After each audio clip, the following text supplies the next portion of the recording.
자, 다음은 396페이지고요. 네, 사업 절차, 주택법상 주택건설 사업의 절차가 됩니다. 이런 교재 보시면은 네, 주택법상 주택건설 사업의 절차가 필기가 되어 있을 겁니다. 자, 전체적인 그 사업 절차 흐름을 잡으면서 관련된 테마들을 중점적으로 다루고 하는 방법으로 그렇게 진행을 하게 될 겁니다. 자, 396페이지 교재를 펼쳐두시고 네, 앞을 보시면 됩니다. 네, 봐주실까요? 자, 우리 주택법상 주택건설 사업의 절차입니다. 자, 우리 그 주택을 건설할 때 그 건설 절차, 주택 건설 절차는 두 가지 법에 규정이 되어 있었죠. 만약에 단독주택 30호, 공동주택 30세대 미만의 집을 짓습니다. 무슨 법이죠? 건축법에 의해서 허가를 받고 건축을 하게 됩니다. 그렇게 공부하셨고요. 그 다음에 이제 단독주택 30호, 공동주택 30세대 이상의 집을 지으면 주택법 적용을 받고 주택법상 사업계획서를 받고 집을 짓게 되죠.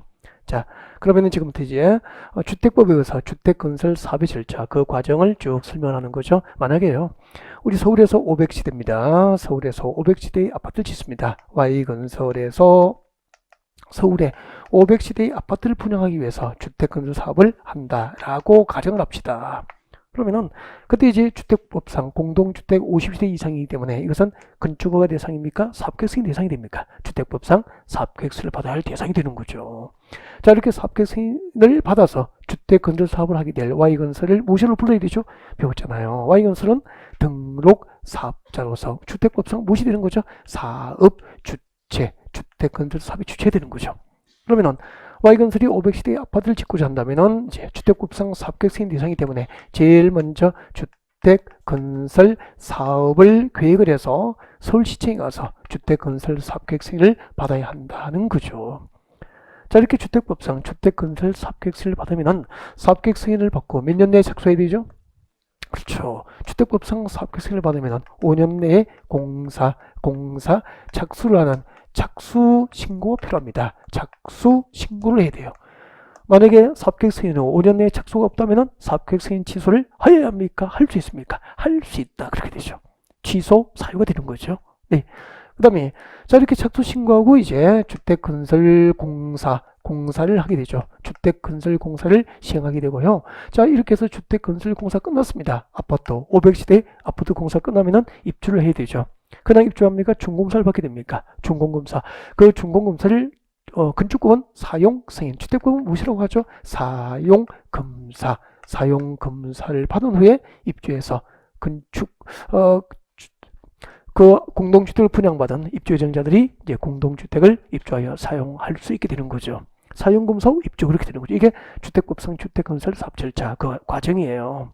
그러면은 자, 이런 교재 이제 396페이지죠. 네, 396페이지에서 자, 주택법상 사업계획서를 받아야 할 대상, 그리고 건축법상 건축허가를 받고 집을 지어야 할 대상, 이것은 당연히 구분해야 되는 거 아니에요? 금방 말씀드렸잖아. 단독주택 30호, 공동주택 30세대 이상은 주택법상 사업계획서인 대상인데, 박스에 보십시오. 박스에 보면은 예외적으로 몇 세대죠? 50호, 50세대 이상을 사업계획서인 대상으로 하는 경우가 좀 있어서 반드시 외워야 돼, 이거. 이런 것은 낯설면 시험 칠 수가 없다니까요. 박수 안해 보십시오. 단독주택 50호 이상을 사업계획서인 대상으로 하는 경우가 있습니다. 네. 공공사업으로 조성된 용지를 개별 필지로 분할하지 않고 일단의 토지로 공급받아 단독주택을 건설합니다. 몇 호죠? 50호 이상을 사업계획서인 대상으로 해요.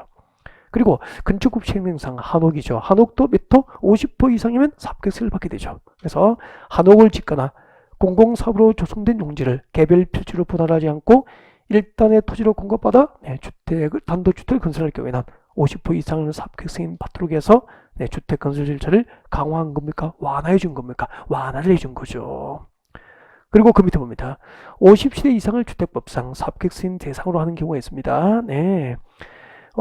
단쟁 1주택과 단쟁 다시대 주택으로서 단쟁 1주택과 단쟁 다시대 주택은 도시생활주택이었죠?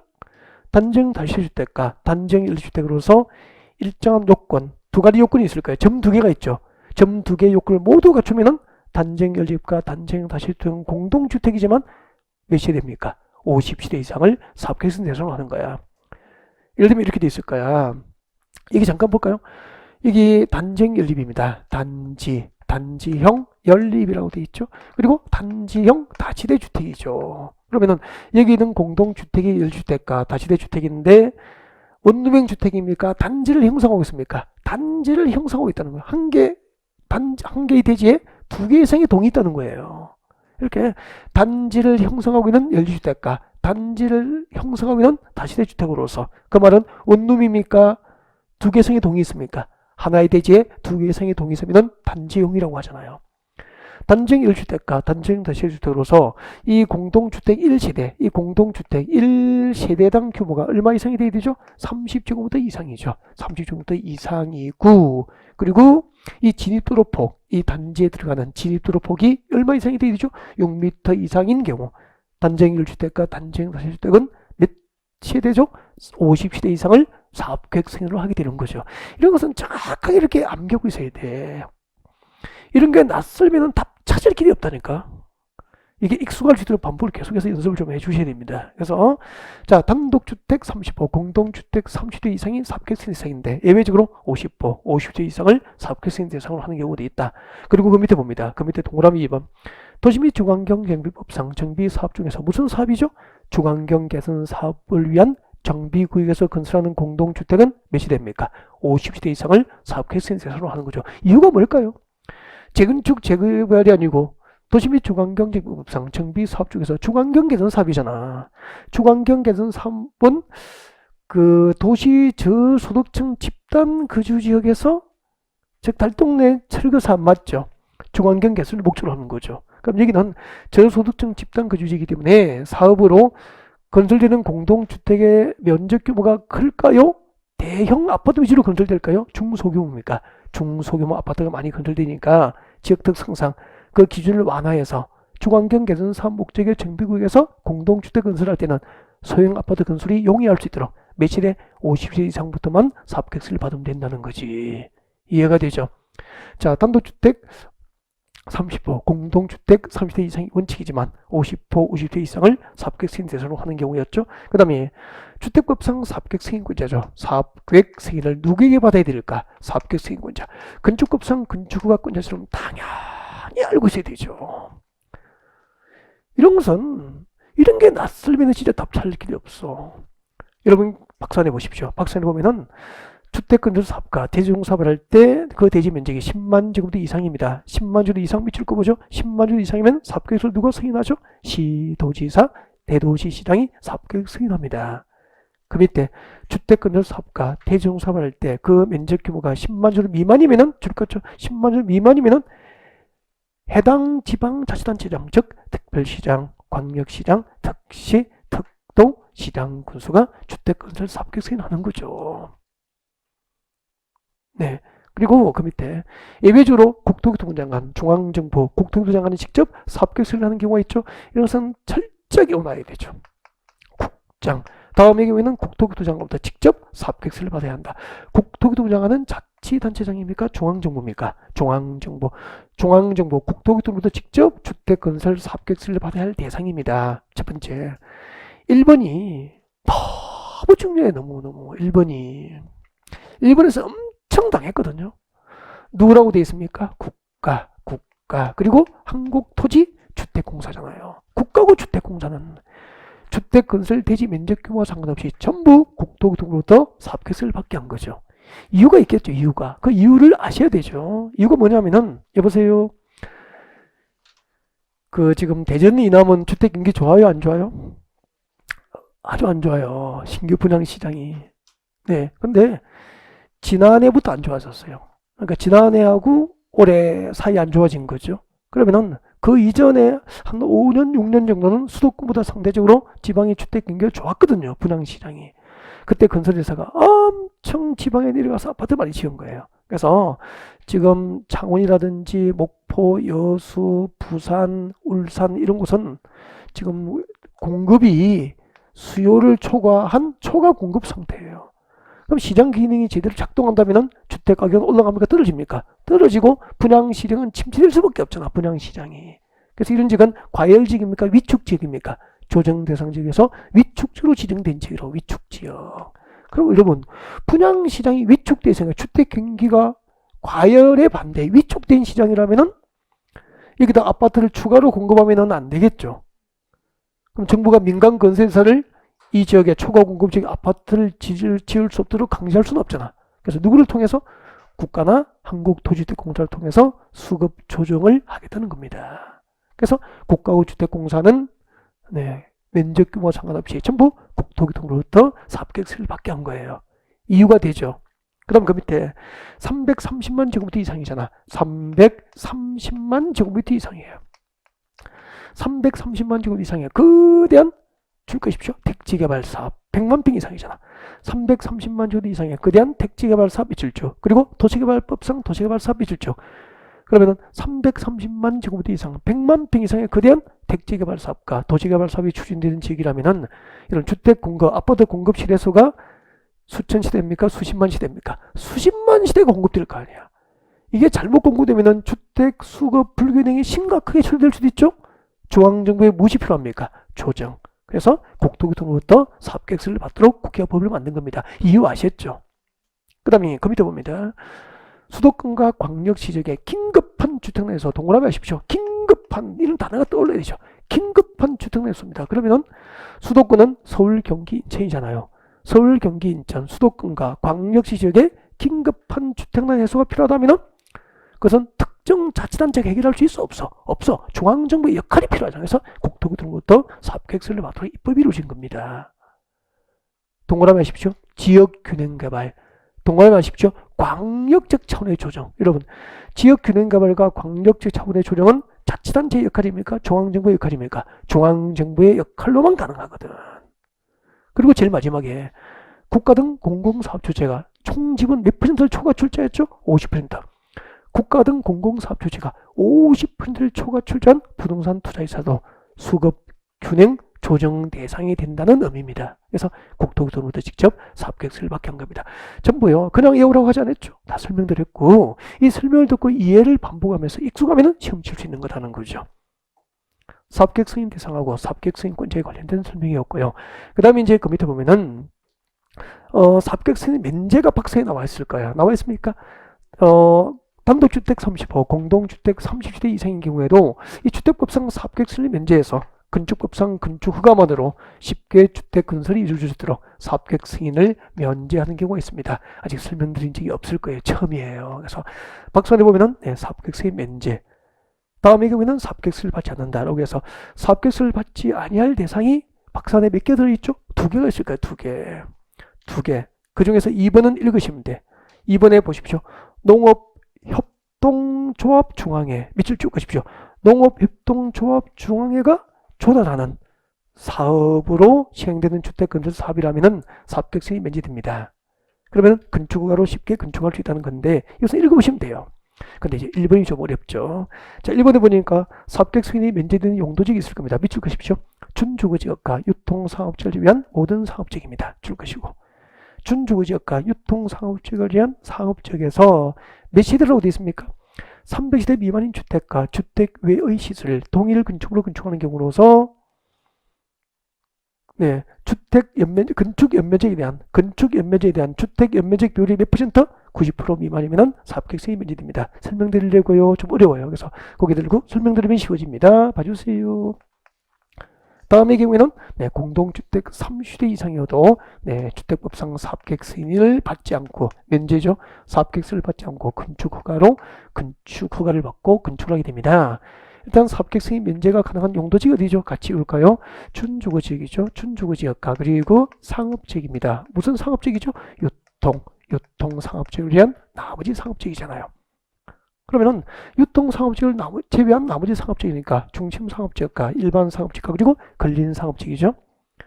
준주거지역과 유통상업지역을 제외한 상업지역에서 몇 세대라고 되어 있죠? 300세대 미만인 주택입니다. 그림으로 보여드릴게요. 이게 보세요. 300세대 미만의 주택입니다. 설명을 듣고 조문을 이해하는 겁니다. 그림 따라 그리는 거 아니에요. 공부방법을 바꾸세요. 여러분 여기 1층, 2층이 상가입니다. 그럼 주택입니까? 주택 외 시설입니까? 주택 외 시설이야. 그리고 3층부터가 공동주택 아파트입니다. 3층부터가 아파트예요. 그럼 봐요. 이 공동주택이 300세대 미만이라는 거지. 잘 보세요. 300세대 미만인 주택, 300세대 미만인 주택과 상가는 주택 외 시설이죠. 주택 외 시설 하나 동일 건축물로 건축하는 경우니까 뭐죠? 주상복합 아파트잖아. 이걸 우리는 주상복합 아파트로 그러잖아. 이렇게 300세대 미만인 주택과 주택 외 시설 동일 건축물로 건축하는 경우로서 건축 연면적이 뭐죠? 건축 연면적은 건축물의 각 층별 바닥 면적 합계가 되죠.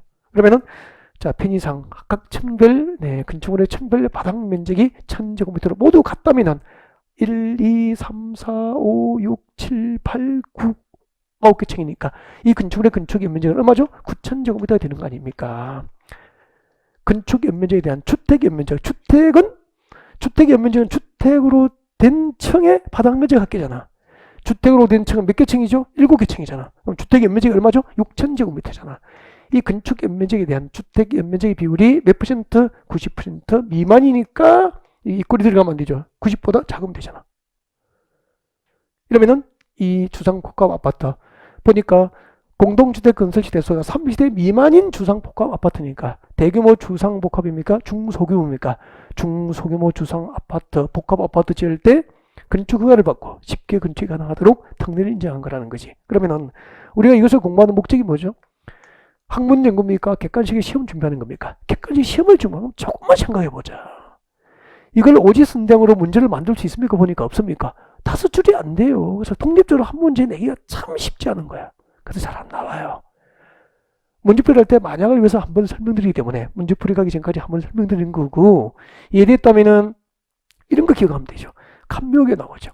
준주구지역과 유통상업지역을 제외한 상업지역에서 몇 세대 미만의 공동주택과 주택 외 시설을 동일 건축으로 건축한 경우로서 건축 연면적에 대한 주택 연면적의 비율이 몇 퍼센트 미만이면 사업계획 승인이 면제되어 있는가. 빈칸 A와 B에 알맞은 것을 찾으십시오. 예를 들면 그런 식으로 문제가 나와요. 그래서 문제집 보면은 딱 이렇게 해서 맞춤형 문제를 만들어 뒀고요. 그 문제를 풀면서 다시 한번 더 복습하게 되는 거고. 이해되셨습니까? 이해되면 한두 번 읽고 지나가면 수험 준비 끝이라는 거죠. 이 그림을 그리고 앉아서 설명을 놓치면 잘못된 학습 방법이고, 이해를 하라는 거죠. 다시 할까요? 유통상업지역을 제외한 상업지역과 준주거지역에서 300세대 미만인 주택과 주택 외의 시설 동일 건축으로 건축하는 경우로서 건축 연면에 대한 주택 연면적의 비율이 얼마? 90% 미만이면 사업계획 승인 대상입니까? 면제입니까? 면제. 연습 몇 번만 하면 익숙해지잖아. 지금까지 사업계획 승인 면제까지 설명드렸고요. 그 다음에 한번 봐요. Y건설 서울에서 500세대 아파트를 지으려면은 이 Y건설은 이 주택 건설 대지에 대한 소유권을 확보하고 사업계획 승인 신청해야 돼. 그럼 잠깐 우리 앞 시간 첫 시간에 지역주택조합과 직장주택조합은 주택건설, 조합원의 주택건설을 목적으로 하죠. 맞죠? 근데 지역주택조합과 직장주택조합을 설립할 때는 어떻게 만들어요? 승인을 받습니까? 인가받아야 됩니까? 일정한 요건을 갖춰서 인가를 받죠. 그때 건설 목적, 지역주택조합과 직장주택조합의 설립인가를 신청할 때는 주택건설 대지에 대한 소유권을 확보합니까? 사용권을 확보합니까? 대지 면적 80% 이상에 대한 사용권을 확보하고 설립인가 신청했잖아. 설립인가를 받았어. 인가를 받은 주택조합이 아파트를 건설하려면 사업계획 승인을 받아야 되고, 그때 사업주체, 조합이 사업계획 승인 신청하려면 해당 주택건설 대지의 소유권을 확보해야 된다 이 말이야. 이게 원칙이야. 단 소유권 확보 없이도 사업계획 승인 신청할 수 있는 경우가 있습니다. 자, 여러분 교재 몇 페이지 있느냐면은 여러분 교재 398페이지입니다. 398페이지 양괄호 5번 봅니다. 5번 찾으셨습니까? 양괄호 5번 398페이지입니다. 네, 대지의 소유권 확보 읽어드립니다. 주택법상 주택건설 사업계획서를 받으려는 자, 주택법상 사업주체가 사업계획 승인 신청을 사업계획 승인을 받아야 되잖아요. 사업주체가 사업계획 승인을 받으려면은 해당 주택건설 대지에 대해서 무엇을 확보합니까? 소유권을 확보하고 사업계획 승인 신청하는 게 원칙이다 이 말이죠. 앞으로 사업주체가 사업계획 승인 받으려면 주택건설 대지에 대한 사용권을 확보해야 됩니까? 소유권 확보 원칙입니까? 소유권 확보 후에 사업계획 신청하는 게 원칙이다 이 말이에요. 다만 예외가 있죠. 다음 중 한 개에 해당하면 다음이 몇 개 있습니까? 박세 3개.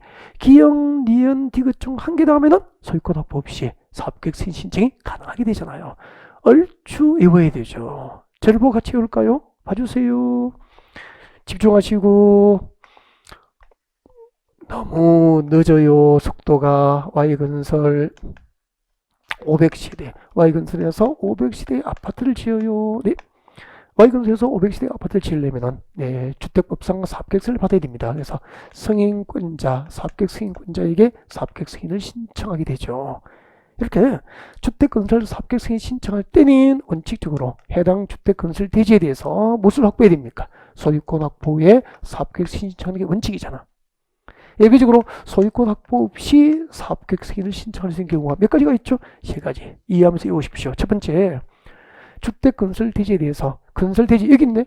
이 주택건설 대지에 대해서 몇 퍼센트? 80% 이상. 대지 면적 80% 이상을 사용할 수 있는 권한을 확보해줘. 가장 대표적으로 사용 권한 확보는 뭐죠? 땅 주인으로부터, 토지 소유자로부터 여기 아파트 주택건설 사업해도 좋다고 사용 승낙 받든지 지상권 설정하면 되죠. 몇 퍼센트 이상? 80% 이상에 대한 사용권을 확보하고, 그리고 나머지 여기 사용권이 확보되지 못한 나머지 20% 미만 대지에 대해서 매도 청구가 가능하다면 소유권 확보 없이 사업계획 신청 가능합니다. 하나 외웠죠? 대지 면적 몇 퍼센트 이상에 대해서 사용권을 확보하면 되죠? 80% 이상에 대해서 사용권을 확보하고 나머지 대지에 대해서 무지 가능하게 되죠? 매도 청구가 가능하면 소유권 확보 없이 사업계획 신청이 가능하죠. 두 번째는 대지에 대해서 소유권 확보 못했지만 대지 전부를 사용할 수 있는 권한을 확보하면 가능합니다. 그리고 사업주체가 누구죠? 국가 등 공공사업주체, 주택건설사업주체가 국가, 지방자치단체, 주택공사 등 공공사업주체라면 소유권 확보 없이 사업계획 신청이 법적으로 가능하다는 거죠. 그럼 봐요. 이걸 전체를 이렇게 하나 보면 간단하잖아. 어렵지도 않고. 너무 여러분은 한 글자 한 글자를 조심해서 보면은 더 어려워지고 그렇다니까. 80% 이상에 대한 사용권을 확보하고 나머지 대지에 대해서 매도 청구가 가능하든지 대지 전부를 사용권을 확보하든지 아니면 사업주체가 국가 등의 경우에는 소유권 확보 없이도 주택법상 사업계획 승인 신청이 허용이 된다는 거지. 이렇게 해서 잠깐 글을 보시죠. 책 좀 보지 말고 잠깐 이렇게 해서 80% 이상에 대해서 사용 권한을 확보해서 사업계획 승인 신청했어. 하고 사업계획 승인을 받았어. 이렇게. 그럼 여기요. 사업계획 승인을 받은 대지에 토지에 매도 청구 대상이 포함되어 있죠? 매도 청구 대상이 포함되어 있으면은 이 토지 소유자와 매도 합의가 이루어지든지 매도 청구에 대한 승소 판결이 있은 경우에만 공사 착수를 할 수 있어. 사용권을 확보하지 못하고 매도 청구 대상이 포함되어 있는데 승소 판결 없이 매도 청구에 대한 승소 판결 없이 토지 소유자 매도 합의 없이 공사 착수할 수 있어 없어? 없다는 이야기예요. 그리고 이 사업계획서를 받은 대지의 매도 청구 대상이 토지가 포함된 경우에는 시가로 매도 청구할 수 있어. 그래서 지금부터 주택법상 매도 청구는 공식처럼 외워요. 매도 청구는 시가로 이렇게 오시라고. 그리고 매도 청구하기 전 의무적으로 3개월 이상 협의해야 됩니다. 의무적으로 3개월 이상 매도 청구 전 협의가 이루어져야 되고요. 매도 청구 전 의무적으로 3개월 이상 협의하고 협의가 이루어지지 않게 되면은 이제 매도 청구를 할 수 있게 됩니다. 그때 이제 매도 청구할 때 일정한 요건을 갖춰야 되거든. 일정한 요건을 갖춰야 되는데 설명을 듣고 교재를 같이 봤으면 좋겠는데요. 저를 봐주실까요? 거기 드시고 여러분 설명 들으세요. 이 주택건설 대지 면적 가운데서 95% 이상에 대해서 사용권을 확보했습니다. 대지 면적이 몇 퍼센트? 95% 이상 사용권을 확보했어. 그 말은 사용권을 확보하지 못한 대지가 전체 대지 면적, 주택건설 대지 면적 5% 미만이라는 거잖아. 이 경우에는 사용권을 확보하지 못한 이 5% 미만의 토지의 모든 토지 소유자에게 매도 청구를 가능해요. 왜 이런 제도를 만들었냐 하면은 전체 대지 면적 대부분의 토지 소유자 95% 이상으로부터 내 땅에 주택건설 사업을 해도 좋다고 사용권을 확보했잖아요. 그럼 일부 사용권을 확보하지 못했는데 그 일부가 만약에 알박기야, 알박기. 땅 10평 정도 가지고 있는 사람이 대부분의 토지 소유자부터 사용 승낙받아서 내가 동의하지 않으면 이 땅에서 아파트 건설 사업 할 수 없지. 나 그렇게 나쁜 사람 아니야. 평당 5만 원이면은 평당 5천만 원 내놔. 그러면은 아파트 건설 사업을 허용할게. 이렇게 하는 수법이 알박기 수법 맞죠? 그것이 소용없도록 만들기 위해서 대부분의 토지 소유자 몇 퍼센트죠?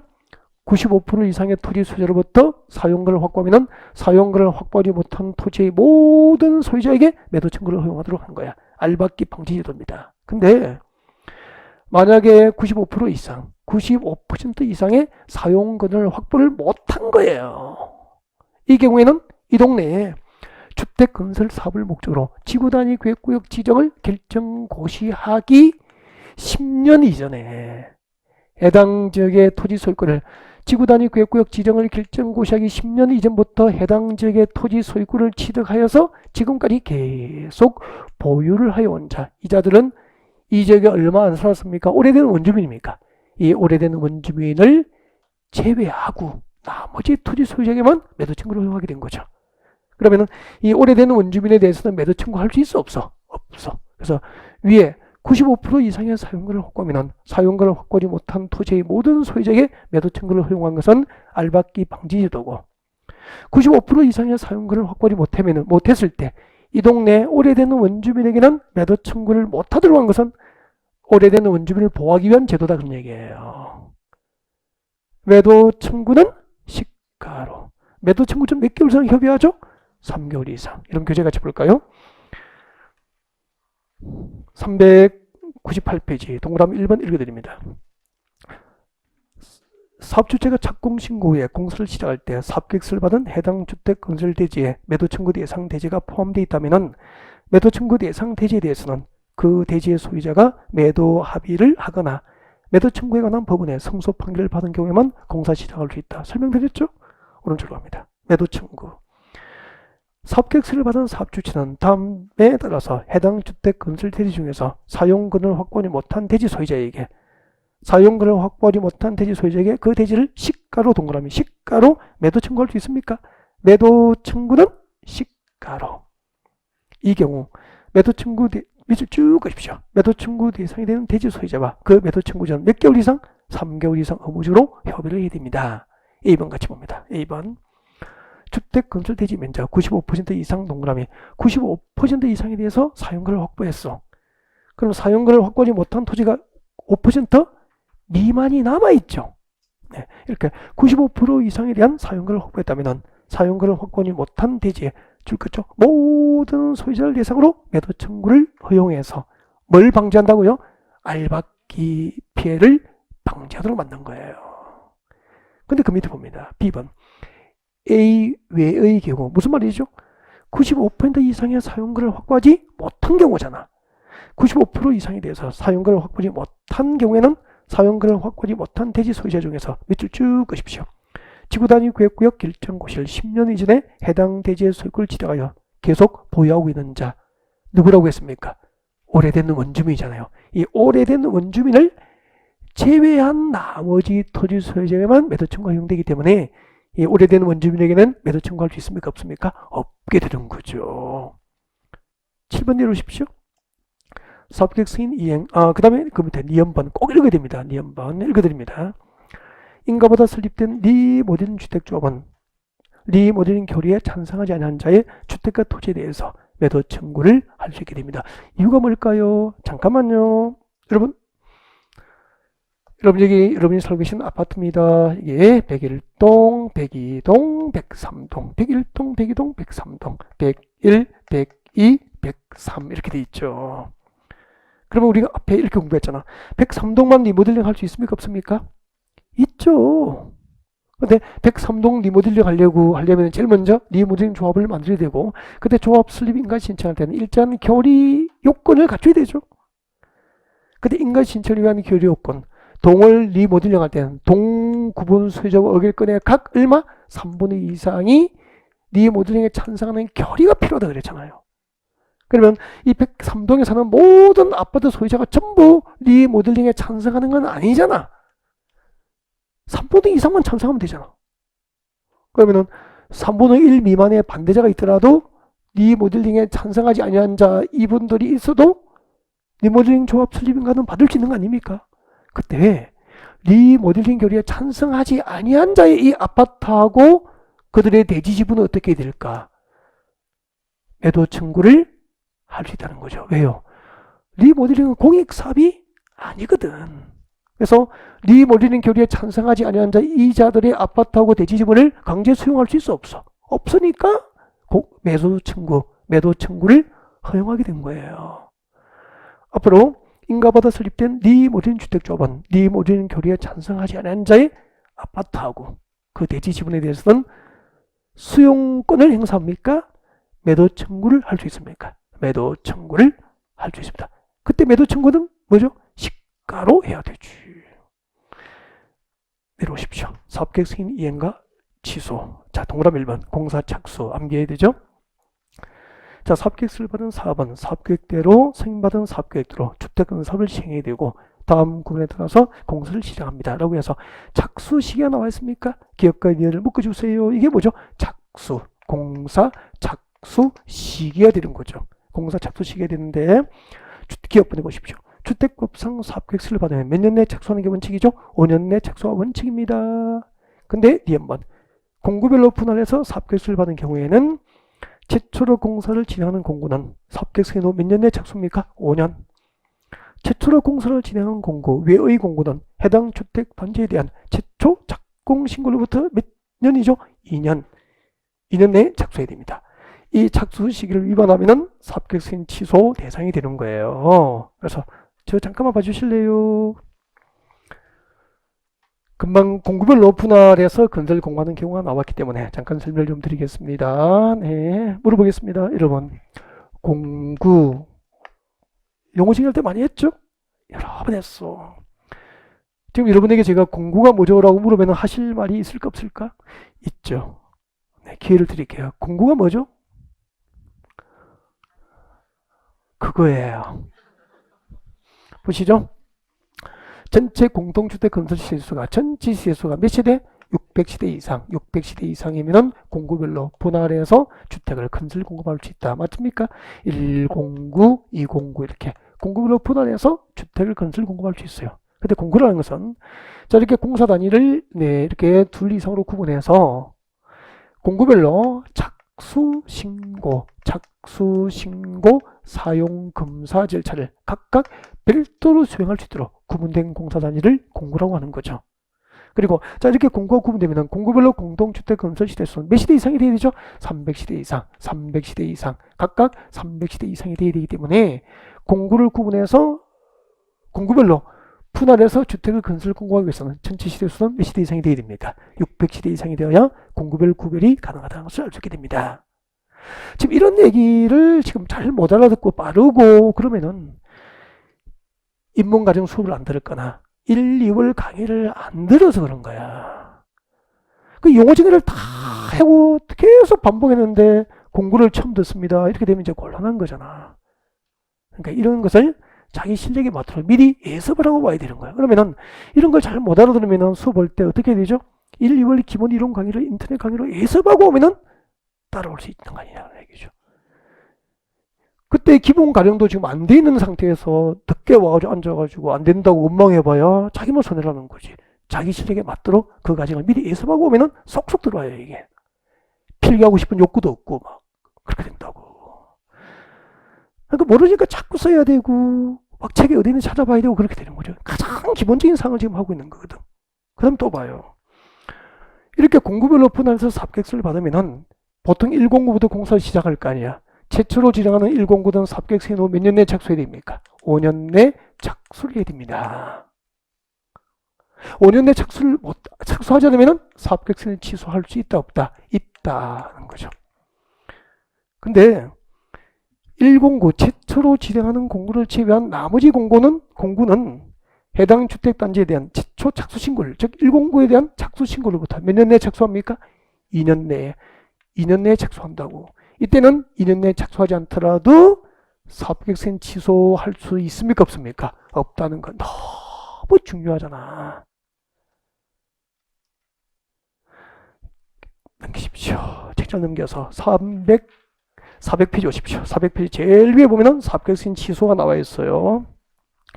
주택법상 사업계획서 취소는 필요적 취소입니까?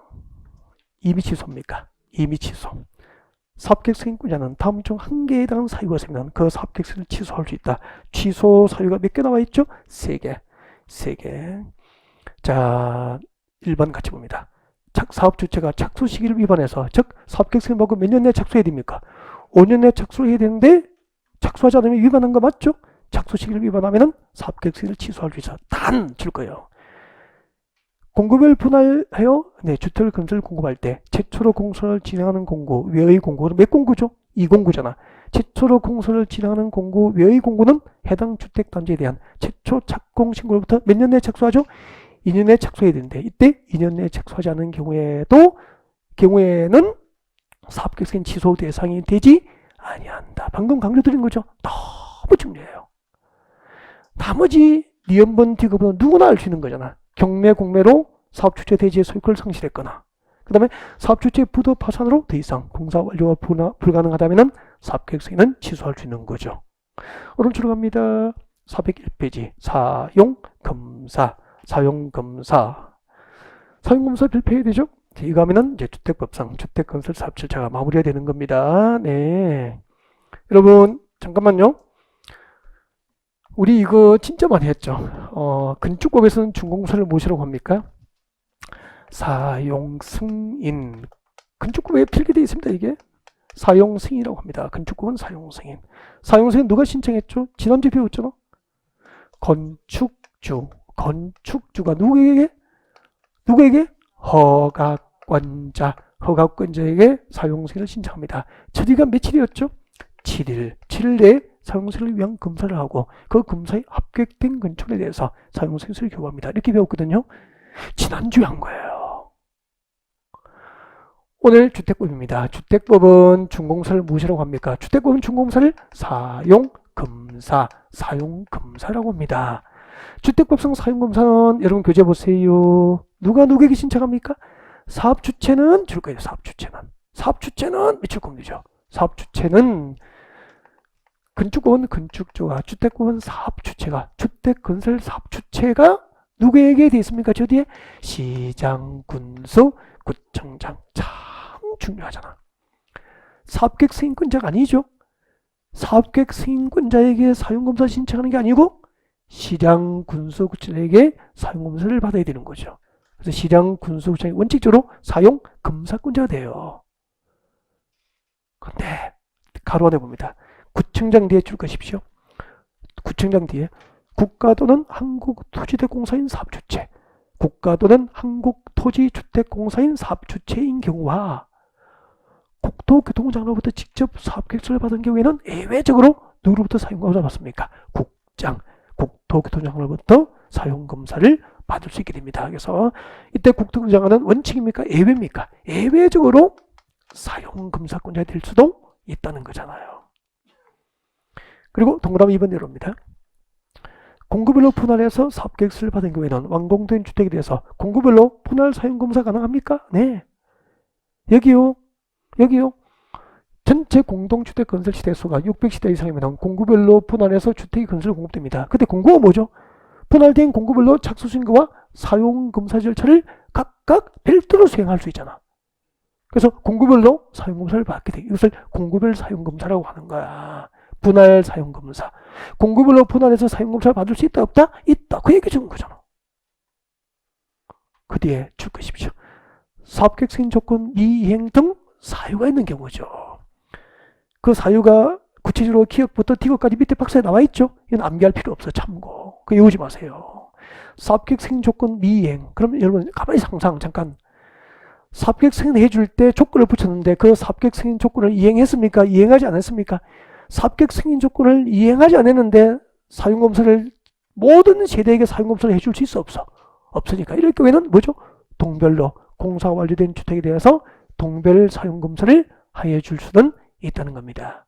그러면은 공구별로 분할해서 주택 건설하여 공급할 경우에는 공구별로 분할 사용검사 받을 수 있고 사업계획 승인 조건 미행 등 일정한 사유가 있으면 전체입니까? 동별로입니까? 동별로 동별 사용검사를 해줄 수 있다고 구분하시면 되죠.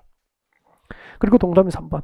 우리 건축법상 사용 승인 처리기간이 7일이면 주택법상 사용검사 처리기간은 며칠이죠? 15일 내에 검사를 하고 검사에 합격된 건축물은 이제 입주를 허용하기 위해서 사용 승인서가 교부되는 거예요. 넘어갔습니다. 넘어가가지고 사용검사의 효과가 나와 있습니다. 402페이지 제일 위에 양괄호 3번입니다. 제일 위에 양괄호 3번. 주택법상 사업주체와 입주예정자는 사용검사를 받은 후가 아니면 건설된 주택과 대지를 사용할 수도 없고 타인에게 사용하게 할 수도 없다. 이게 원칙이죠. 그 말 바꾸기 하면은 주택법상 사업계획서를 얻어서 건설된 주택과 대지에 대해서는 사용검사 후에 입주하여 사용하거나 타인에게 사용하게 함이 원칙이란 뜻이에요. 다만 예외적으로 사용검사권자로부터 임시사용승인을 받은 경우에는 그러하지 않다니까 임시사용승인을 받으면 사용검사를 받지 않고 건축물 사용이 가능하게 되는 거죠. 그때 내려옵니다. 안기 풀어서 박사에 들어오십시오. 박사에 들어오시면 임시사용승인 신청 시기가 나와 있습니까? 임시사용승인을 신청할 수 있는 시기입니다. 시기. 이거 중요해요. 임시사용승인을 신청하는 시기. 자, 1번 주택건설 사업의 경우 밑줄 긋죠. 주택건설 사업의 경우에는 언제 임시사용승인을 신청할 수 있죠? 건축물의 동별로 공사 완료된 때. 동별로 동그라미 해야 되죠. 동별로 공사 완료된 때 주택건사업은 임시사용승인을 신청할 수 있고 임시사용승인을 받으면 사용검사를 받은 후가 아니어도 건축물 사용이 가능한 거예요. 저 좀 보실래요? 여기 봐주세요. 여러분 이거 아파트예요. 아파트면 주택건설 사업입니까? 대지용 사업입니까? 아파트 짓는 사업은 주택건설 사업이잖아. 맞죠? 네. 세개동이죠. 101동, 102동, 103동, 세개동이잖아. 세개동이면은 이 세개동에 대해서 사업계획서를 받고 사업이 끝났어. 그다음에는 세개동 전부가 사업이 끝나면은 사용공사 받고 입주를 하는 게 원칙이라고. 근데 101동만 공사 먼저 끝났어. 세대별로 공사 완료됐습니까? 동별로 끝났습니까? 동별로. 101동만 공사 먼저 끝났잖아. 이때 사업주체는 사용검사권자에게 무엇을 신청할 수 있다는 겁니까? 이렇게 주택건설사업. 주택건설사업은 주택건설사업의 경우에는 동별로 공사가 완료된 때 임시사용승인을 신청해서 임시사용승인 받으면은 101동 먼저 입주가 가능해요. 주택건설사업은 동별로 공사가 완료된 때 임시사용승인을 법적으로 신청할 수 있게 돼요. 그럼 시험 이렇게 나와. 주택건설사업은 특별한 경우 세대별 공사 완료된 때 임시사용승인을 신청할 수 있다. 오 믿겠습니까? X잖아. 세대별 공사 완료된 때입니까? 동별로 공사 완료된 때입니까? 동별로. 근데 세대별로 하면은 또 와장창 틀리는 거예요. 왜 이렇게 동그라미를 하라고 하시는지 알겠죠? 이런 부분에서 여러분의 운명이 결정되는 거예요. 정확하게 외워야 돼. 100일 동안 상상하시라고. 그리고 그 밑에 봅니다. 대지조성사업이라고 되어 있죠. 대지조성사업의 경우에는 무엇이라고 되어 있죠? 그렇죠. 구획별 공사 완료된 때 법적으로 임시사용승인 신청이 될 수 있는 거야. 지금 한 것은 주택건설사업과 대지조성사업의 임시사용승인 신청을 할 수 있는 시기, 때를 말할 때, 동별 공사 완료된 때, 구획별 공사 완료된 때, 이걸 외워야 되는 거죠. 근데 그 밑에 봅니다. 3번에 보십시오. 3번에 보니까 임시사용 승인 신청 시기입니까? 승인해 줄 수 있는 기준입니까? 기준에 보면은 세 번째 줄에 줄 거죠. 이때 임시사용 승인 신청 대상이 임시사용 승인 신청한 대상이 공동주택인 경우에는 동별로입니까? 세대별로도 가능합니까? 세대별로도 임시사용 승인을 해 줄 수 있다는 거지. 그러면 잠깐만요. 아까 101동 공사 끝나면 동별로 공사 완료된 거 맞죠? 그죠? 그럼 동별로 공사 끝나면 101동만 임시사용승인 신청했잖아. 그때 임시사용승인 해야 될 대상이 아파트니까 공동주택 맞죠? 그럼 굳이 동별로 반드시 해줘야 됩니까? 세대별로 가능합니까? 세대별. 101동 임시사용승인 공사 끝나고 임시사용승인 신청했지만 해줄 때는 101동 101호하고 102호만 임시사용승인 해줄 수도 있는 거죠. 승인 신청은 세대별 공사 끝났을 때 합니까? 임시사용 승인은 동별 공사 완료됐을 때입니까? 동별로 공사 완료된 때 임시사용 승인을 신청할 수 있고, 그때 임시사용 승인을 해야 될 대상이 공동주택이라면은 반드시 동별로 승인 신청해도 동별로 해줍니까? 세대별로도 가능합니까? 세대별로도 임시사용 승인을 해줄 수 있다. 이번에 구별을 하셔야 되겠죠. 대충 읽으면은 다 쉬운 것 같죠? 답은 못 찾잖아요. 집중력인 것 같다. 누가 설명하는 부분에 정확하게 고도로 집중하고 있을까? 주택건설 사업의 지원입니다. 주택건설 사업 지원에서 여러분 끊으십시오. 404페이지입니다. 404페이지 오십시오. 원활하게 주택건설 사업이 시행될 수 있도록 하는 규정입니다. 국공유지 등 우선 매각과 임대에 관한 규정이 나와 있습니다. 404페이지 오셨습니까? 404페이지 4번 국공유지 우선 매각과 임대에 관한 규정 별표 하나 해놓고 교재는 설명 듣고 같이 읽을 거예요. 그래서 진짜 교재 보지 말고 저에게 집중하고 설명 듣고 교재는 같이 꼭 봤으면 좋겠어. 알겠죠? 네, 거기 드시고 집중하세요.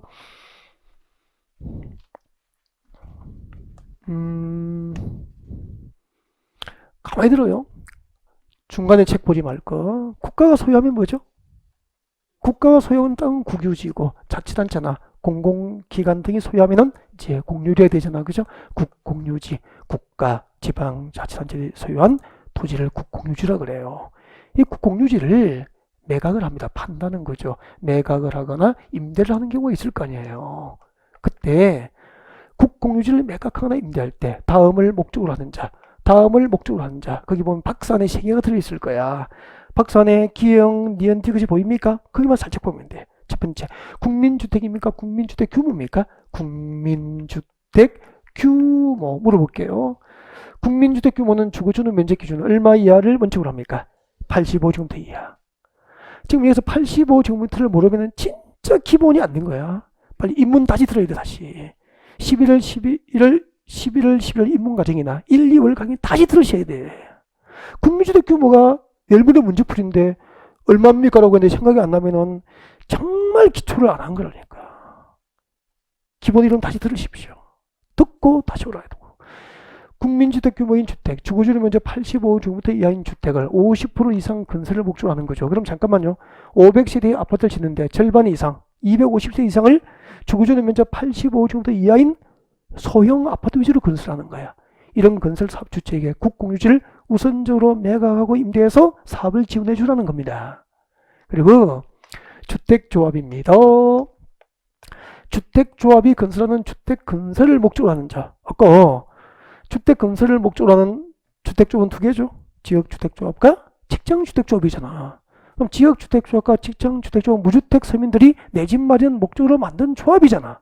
이렇게 주택조합이 건설하는 주택 건설을 목적으로 하는 자에게 국공유지를 우선적으로 매각하고 임대해서 사업을 지원해 주는 거죠. 그리고 이 1번과 2번에 해당하는 주택 건설을 목적으로 대지를 조성한 자에게 우선적으로 매각 임대해서 사업을 지원해 주는 거야. 그때 국공유지를 우선 매수 또는 임차한 자가 그날부터 몇 년이죠? 2년 내에 국민주택 건설도 하지 않고 국민주택 건설을 위한 대지 조성을 하지 않는 거예요. 이 경우에는 우선 매각 시 환매 조치해버릴 수 있어. 환매가 뭐죠? 매각 대금 받은 것을 지급하고 소유권을 다시 회수 빼앗아가 버리는 거지 뭐. 그리고 우선 임대했다면 그 임대계약을 뭐 할 수 있죠? 취소. 임대계약을 취소할 수 있다는 겁니다. 교재 같이 볼까요? 1번 국가 또는 지방자치단체는 그가 소유하고 있는 토지 국공유지 아닙니까? 국가나 자치단체에서 국공유지를 매각하고 임대할 때 다음 중 한 개의 목적으로 국공유지의 매수나 임차를 원하는 자가 있다면 그 자에게 우선적으로 국공유지를 우선 매각하고 임대해서 사업을 지원해 줄 수 있다 이 말입니다. 목적이 나와 있죠. 국민주택 규모인 주택을 몇 프로 이상? 50% 이상 건설을 목적으로 하거나 조합주택 건설 등을 목적으로 하는 자지 뭐. 이 자에게 우선적으로 국공유지를 매각하고 임대해서 사업을 지원해 줍니다. 내려오십시오. 2번 국가 또는 자치단체는 국가 또는 자치단체로부터 국공유지를 우선 매수하거나 임차를 했던 자가 밑줄 그십시오. 그 매수일 또는 임차로부터 몇 년? 2년 이내 국공유지를 우선 매수하거나 임차한 날로부터 2년 내에 손 떼고 국민주택 규모의 주택이나 조합주택 건설도 하지 않고 그 건설을 위한 대지 조성 사업도 하지 않으면 두 가지 조치를 할 수 있잖아. 우선 매각 시 무슨 조치? 환매 조치. 출금 되죠. 우선 임대했다면 그 임대 계약을 취소할 수 있다. 잠깐만요. 지금 이런 내용은 딱 한 문제를 만들 수 있거든요. 오지선다형으로. 그래서 딱 한 문제. 여기서 밑줄 그어야 될 거 전부를 오지선다형에 다 넣어서 딱 한 문제를 문제집에 만들어 뒀어. 그 한 문제만 한 문제 오지선다형에 넣어준 지문만 OX로 판단할 수 있으면 답 찾는 거 아니에요. 그럼 지금도 그 잊어버려도 걱정할 필요가 있어 없어? 없죠. 문제 풀이할 때 다시 설명 다시 들려야 되니까. 그때 이 그림 또 그래요. 계속 그리면서 반복해 준다고. 내려오십시오. 5번. 환지 방식의 원 도시개발 사업으로 조성된 대지의 활용이라고 나와 있습니다. 나와 있습니까? 별표해두고 설명 듣고 교재 같이 봐요. 또 약속 꼭 읽어드릴게요. 밑줄 그어드리고. 그래서 고기 드시고 필기를 엄두를 내시면 안 돼. 네, 앞에 딱 보시고 설명을 들어주세요. 쓰고 싶고 처음 듣고 못 알아들으면 자기 탓이야. 인본 과정을 안 들었거나 1, 2월 과정을 빼먹었거나 그죠? 너무 수업 듣고 복습을 통 안 했거나 막 그런 거죠. 다시 볼게요.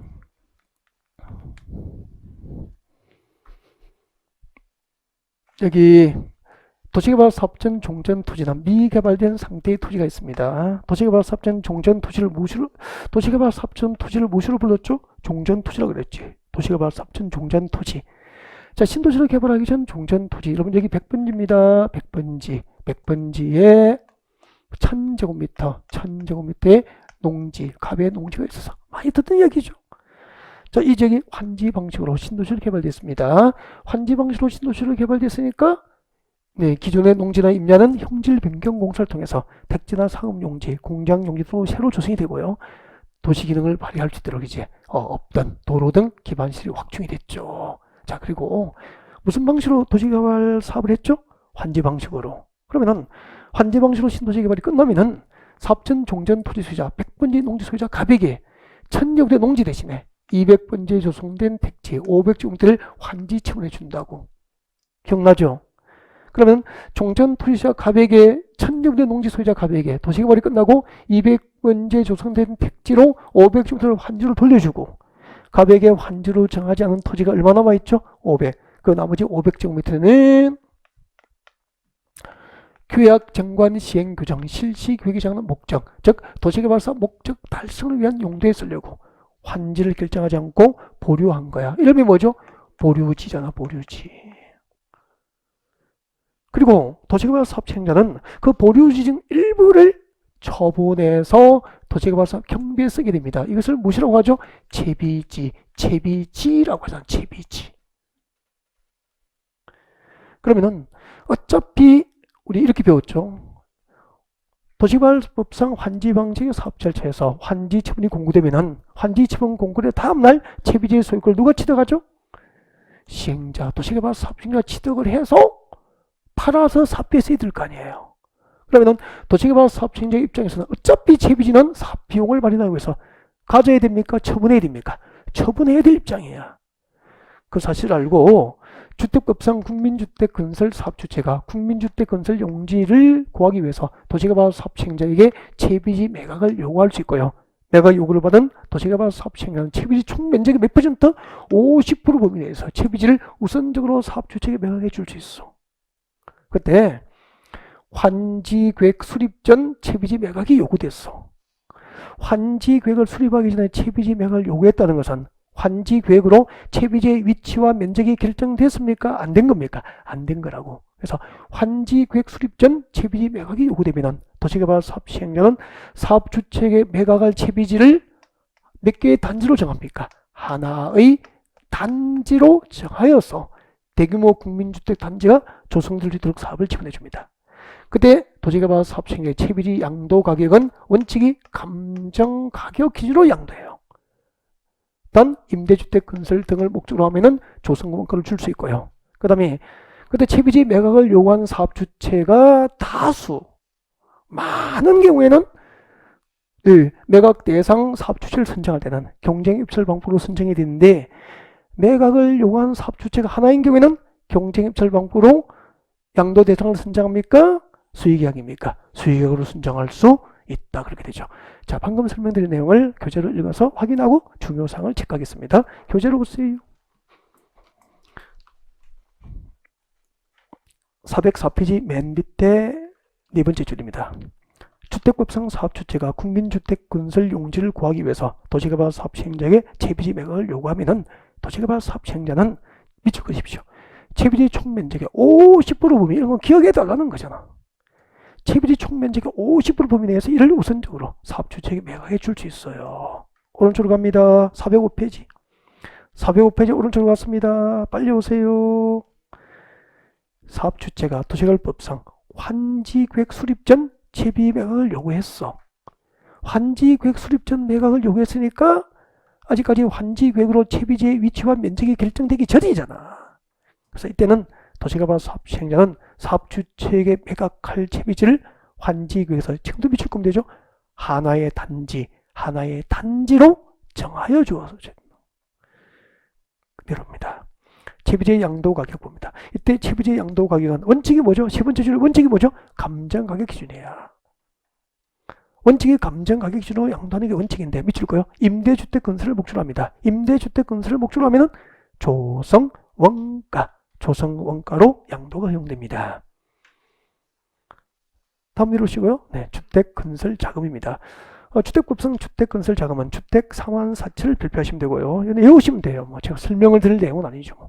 누가 발행하는지, 누구에게 발행계획 승인 맞는지 뭐 외우시면 되죠. 근데 섭섭해 하시는 표정이야. 잠깐만요. 섭섭해 하시는 표정이야. 잠깐. 주택 상환사채.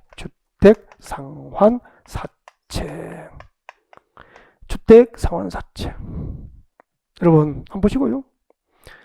주택상환사채는 발행자에게, 채권자에게, 주택상환사채는 채권자에게 이런 주택상환제 상환기간, 주택상환사채의 상환기간은 몇 년을 초과할 수 없죠?